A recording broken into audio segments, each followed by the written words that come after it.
Mga kapatid, ang humiliya po ngayong araw ng linggo pong ito ay hango po sa babasahin kong ito.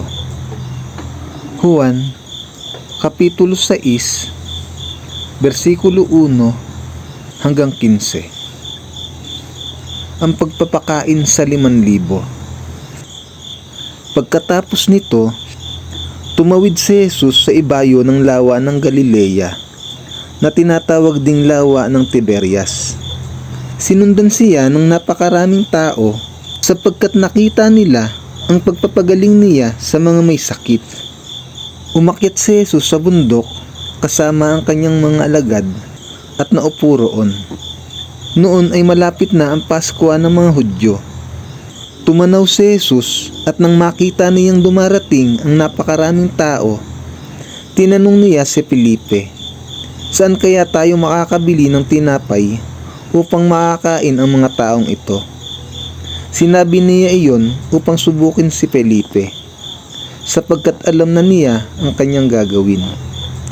Sumagot naman si Felipe, "Kahit na po halagang 200 salaping pilak ng tinapay ay di sasapat para makakain sila ng tigkakaunti."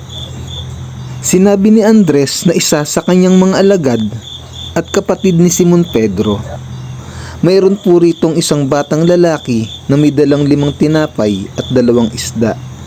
Subalit sasapat kaya ang mga ito?" "Paupuin ninyo ang mga tao," sabi ni Jesus. Madamos na lugar na iyon. Umupo nga ang lahat. Humigit kumulang sa 5,000 ang mga lalaki. Kinuha ni Jesus ang tinapay at matapos magpasalamat sa Diyos, ay ipinamahagi iyon sa mga tao. Gayon din ang ginawa niya sa isda. Nakakain ang lahat at nabusog.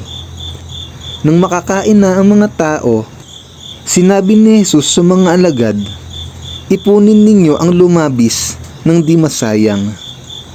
Ganoon nga ang ginawa nila at nakapuno sila ng 12 kaing. Nang makita ng mga tao ang himalang ginawa ni Jesus, sinabi nila, "Tunay na ito ang propetang paparito sa sanlibutan." Nahalata ni Jesus na lalapit ang mga tao at pipilitin siyang gawing hari. Kaya't umalis siyang muli at mag-isang umakyat sa bundok. Ang mabuting balita ng Panginoon. Pinupuri ka namin, Panginoong Hesukristo.